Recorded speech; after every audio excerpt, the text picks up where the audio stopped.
Hello दोस्तों, मैं दर्शन सिंह आपका एक बार फिर स्वागत करता हूं अपने नए YouTube channel DSP coaching classes में। जहां हम आज मैथ क्लास 10th की जो हम चला रहे थे फास्ट रिवीजन के रूप में, उसी क्रम में हम आज लाए हैं अपना तीसरा वीडियो, जो कि है हमारे अध्याय 3 का, यानी तीसरे चैप्टर का फास्ट रिवीजन हम आज करेंगे। जो हाँ कि है हमारा दो चर वाले रैखिक समीकरण योग में।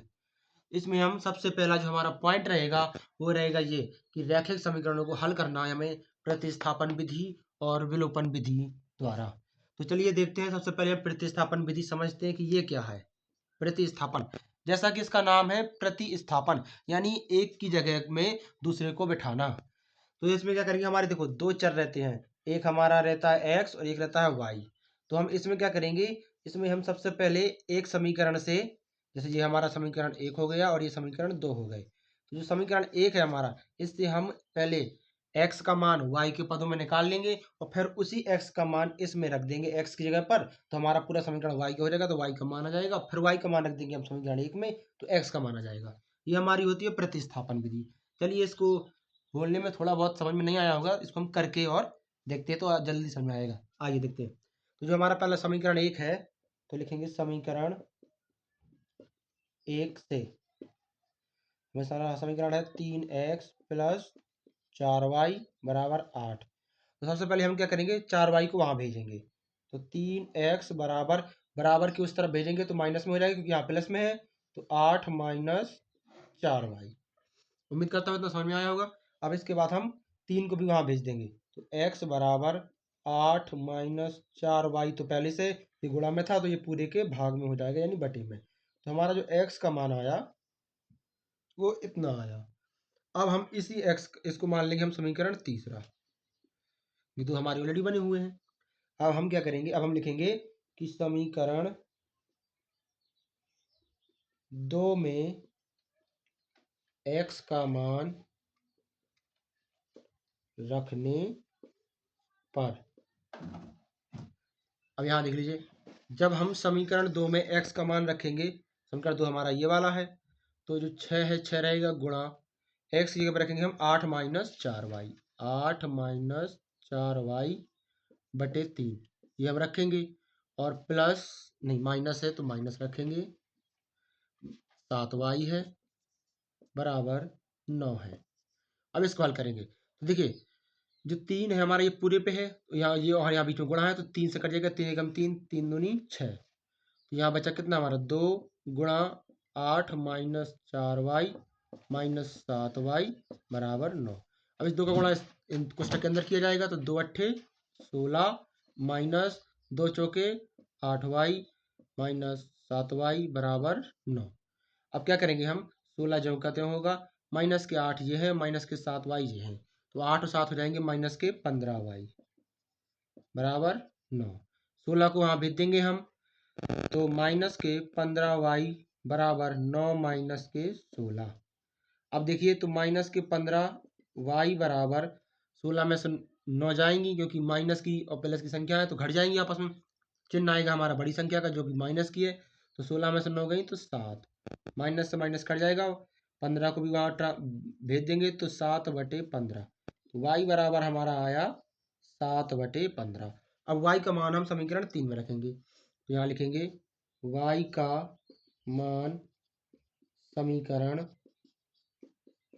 3 में रखने पर, तो देखिए x बराबर 8 माइनस 4 है हमारा, तो 4 गुणा 7/15 और बटे में 3, तो इतना है हमारा। तो अगर आप देखेंगे तो हमारा जो x बराबर आएगा वो होगा हमारा क्या, 7 चौके 28, 28/15 रहेगा यहाँ पर, और ये पूरे में है ऐसे, तो 8 माइनस 28/15 और पूरे का बटे आएगा 3।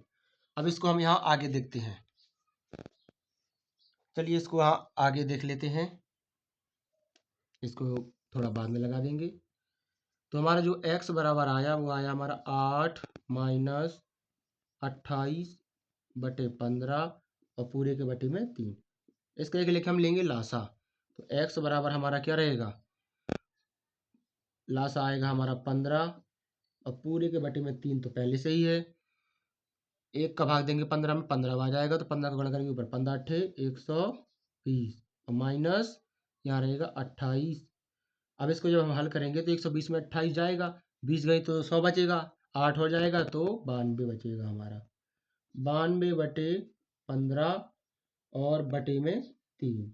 जब आपके डबल बटे दिए गए हों तो उसको क्या करते हैं, एक और बटे लगा के एक लिख देते हैं और फिर नीचे और ऊपर का और बीच वाले का हम करते हैं गुणा। तो यही करिए, जब 92 गुणा 1 में होगा तो 92 आएगा, बटे 15 गुणा 3 में होगा तो 15 तिया 45 और x बराबर 92 बटे 45, ये हमारा आंसर होगा। इस तरह से हम प्रतिस्थापन विधि से जो है दो चर वाले रेखिक समीकरण में से दोनों चरों के अलग अलग मान x और y के मान निकाल सकते हैं। ये रहा y का मान और ये रहा x का मान। उम्मीद करता हूँ आपको समझ में आया होगा। इसको आप फटाफट नोट कर लीजिए ताकि फिर हम इस जो विलोपन विधि द्वारा है इस सवाल को भी जल्द से जल्द लगाएं। नोट कर लीजिए।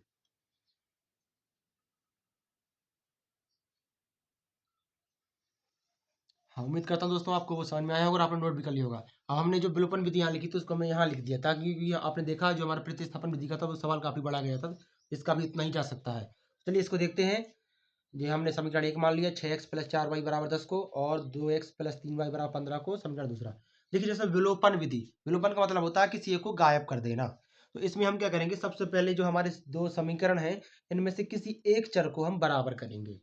जैसे अगर आप इसमें देखें कि 6x + 4y = 10 है और 2x + 3y = 15, कोई बराबर नहीं है तो हम क्या करेंगे, किसी एक को बराबर करेंगे, चाहे वो हम x को कर लें और चाहे y को कर लें। हम यहाँ x को बराबर करते हैं तो देखो हमारा कम वाला ये है, तो अगर हम इसमें 3 का गुणा कर दें तो ये भी 6x हो जाएगा, ये तो 6x प्लस है। तो हम यहाँ लिखेंगे समीकरण 2 में 3 से गुणा करने पर, तो समीकरण 2 में हम 3 से गुणा करेंगे तो क्या हो जाएगा, इसमें 3 का गुणा हो जाएगा तो 3 दूनी 6x हो जाएगा प्लस 3 तिरका 9y हो जाएगा बराबर 3 पच्चे 15 और 15 तिया 45 हो जाएगा। ये बनेगा हमारा समीकरण तीसरा जो कि नया होगा। तो अब क्या करेंगे, हम समीकरण 1 व 3 को घटाने पर पहला समीकरण हमारा है 6x + 4y = 10 और दूसरा समीकरण है हमारा 6x + 9y = 45। जब हम घटाते हैं, घटाने पर तो जो नीचे वाला समीकरण होता है उसके चिन्ह बदल जाते हैं। जैसे ये प्लस की संख्या 6x है तो ये माइनस की हो जाएगी, ये प्लस की है तो ये माइनस की हो जाएगी और ये प्लस की है तो ये भी माइनस की। अब आप देखेंगे तो ये माइनस ये प्लस तो ये कट जाएगा, ये 0 हो जाएगा और जो हमारा माइनस का 9 है ऊपर 4 है तो धन के वो भी, तो 9 में से 4 जाएंगी तो माइनस के हमारे बचेंगे, यहाँ लिखे दे रहे हैं हम, माइनस के बचेंगे 5y और यहाँ देखेंगे आप तो माइनस के 45 है, ऊपर 10 है, प्लस के तो ये भी घट जाएंगे तो 45 में 10 जाएंगी तो माइनस के बचेंगे 35। अब आप अगर देखेंगे तो माइनस से माइनस कट जाएगा, 5y बराबर बचा 35, 5 को भी वहाँ भेजेंगे तो y बराबर आएगा 35/5, 5 से काटेंगे 5 × 5 5 7 35 तो y बराबर आया 7, यानी हमारा y का मान आ गया 7। अब हम क्या करेंगे, y का मान समीकरण 2 में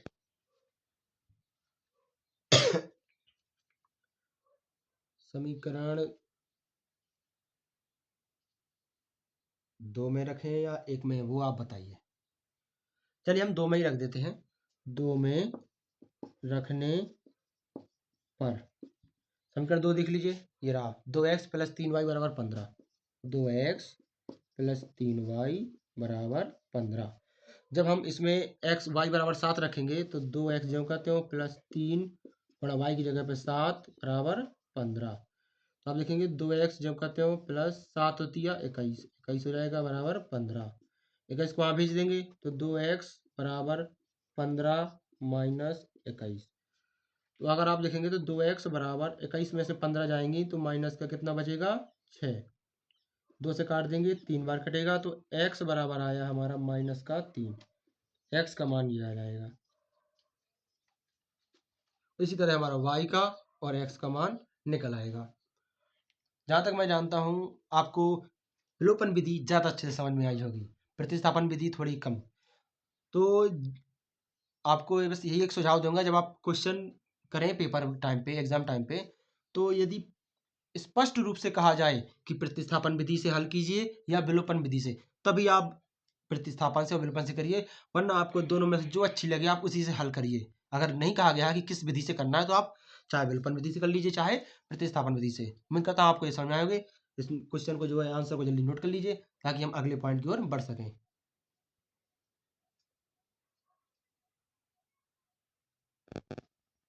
हेलो दोस्तों, उम्मीद करता हूँ आपको वो जो प्रतिस्थापन विधि और विलोपन विधि समझ में आई होगी। अब उसी क्रम में हमारा जो अगला पॉइंट है, अगला है, वो है हमारा समीकरण एवं रेखाओं की प्रकृति। यानी जो रेखाएं हम जो समीकरण बनाते हैं, रेखिक समीकरण, वो रेखाओं के ही बनते हैं, तो उनकी क्या प्रकृति है और उनकी कैसे हल होते हैं इसके बारे में जानेंगे। जिसमें देखिए हमारे 3 बिंदु दिए गए हैं। पहला है दो रेखाएं एक दूसरे को प्रतिच्छेद करती हैं। प्रतिच्छेद करने का मतलब है कि एक रेखा ऐसे आई, एक रेखा ऐसे आई, इसे एक दूसरे की जगह पे काट दी, इसको प्रतिच्छेद कहते हैं हम।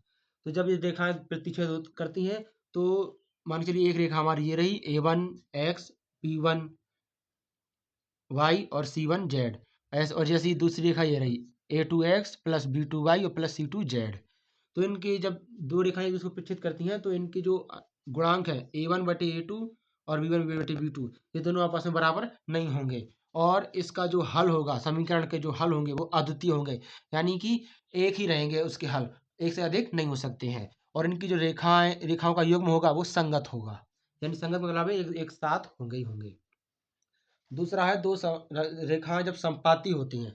संपाती का मतलब है जैसे एक रेखा ये रही तो दूसरी रेखा भी क्या हो, इसी पर चल जाए, ये संपाती कहलाती है। तो इसमें क्या होगा, हमारे जो A1 बटे A2, B1/B2, C1/C2, इन रेखाओं के जो गुणांक हैं वो सब क्या है, आपस में तीनों का अनुपात आपस में बराबर होगा। और इसमें अनेक हल निकलेंगे समीकरण के। और इसका जो रेखा युग्म होगा वो भी क्या संगत होगा, क्योंकि एक ही साथ चल रहा है। और जब रेखाएं समांतर होती हैं तो समांतर रेखाओं में दोनों रेखाएं क्या करती हैं, एक दूसरे की लंबी दूरी साथ साथ तो तय करती हैं पर एक दूसरे से मिलती कहीं नहीं है। जब मिलेंगी नहीं तो इनका जो रेखा युग्म है वो बनेगा अच्छे से नहीं, तो वो क्या रेखा युग्म असंगत होगा हमारा। और यहाँ पर A1/A2 तो B1/B2 के बराबर होगा, लेकिन C1/C2 के बराबर नहीं होगा। कब? जब हमारी दो रेखाएं समांतर होती हैं। तो इस चीज को आपको नोट करना है और इसको याद करना है, क्योंकि इसी के अनुसार हमारे अगले आने वाले सवाल हैं जो लगेंगे। और आपके इस तीसरे अध्याय में समझने के लिए सिर्फ यही दो चीज महत्वपूर्ण थी जो आपको याद करनी है। इसके बाद जितने भी हमारे सारे क्वेश्चन हैं तो कुछ क्वेश्चन हम कराते हैं और कुछ आपको प्रैक्टिस करके नहीं कर दे देंगे। चलिए इसको नोट कर लीजिए फटाफट।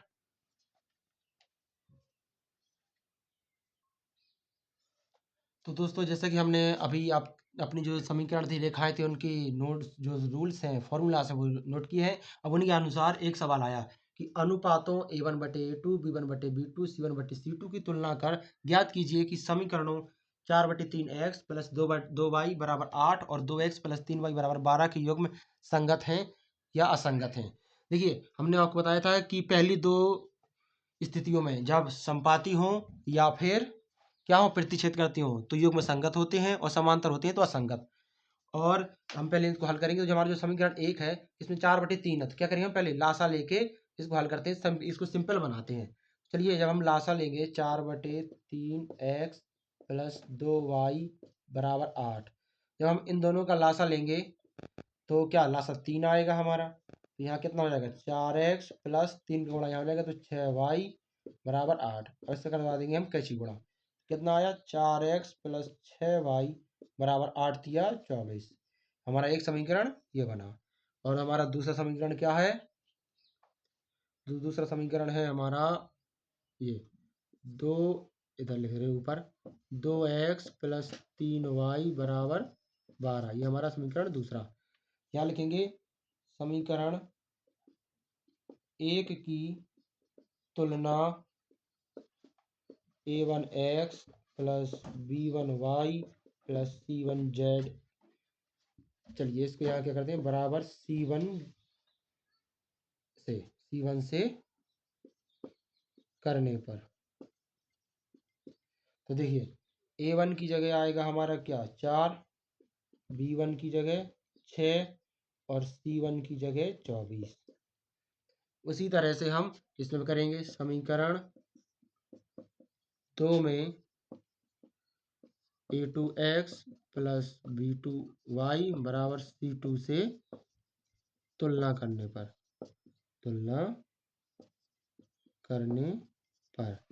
तो आप देखेंगे तो इसमें जो हमारा A2 है वो 2 है, B2 हमारा 3 है और C2 बराबर 12 है। उम्मीद करता हूँ इतना आपको समझ में आया होगा। तो अब हम क्या करेंगे, इनके अनुपातों को देखेंगे। तो सबसे पहले हम क्या निकालें, A1 बटे A2 निकालें।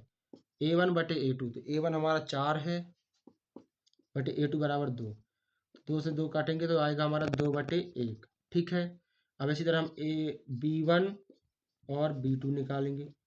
B1 हमारा 6 है बटे B2 हमारा 3 है, 3 से काटेंगे 3 का 3 दूनी 6, यानी आया हमारा 2 बटे 1। ठीक, इसी तरह जब C1 बटे C2 निकालेंगे हम, C1 हमारा 24 है और C2 हमारा 12 है, ये भी कटेगा 12 का 12, 12 यानी कि 2 बटे 1। कहने का तात्पर्य है कि A1 बटे A2 बराबर B1 बटे B2 बराबर C1 बटे C2 बराबर 2 बटे 1। दोनों में ही क्या हुआ, हमारा सब में वो क्या सबकी बराबर है, चूंकि बराबर है तो रेखाएं हमारी कैसी होंगी, रेखाएं समपाती होंगी, अनेक हल होंगे और युग्म जो होगा वो क्या होगा, संगत होगा। यही हमारा आंसर होगा। उम्मीद करता हूँ आपको ये समझ में आया होगा। इसको आप जल्दी से नोट कर लीजिए और ऐसे ही सारे सवाल इसमें ज़्यादातर आने हैं, तो फटाफट इसको नोट करिए ताकि हम आपको जो एक आध दो अलग से सवाल हैं वो हम आपको बता सकें और उसके बाद हमारा जो ये अध्याय का जो फास्ट रिवीजन है वो खत्म हो सके। जल्दी नोट कर लीजिए।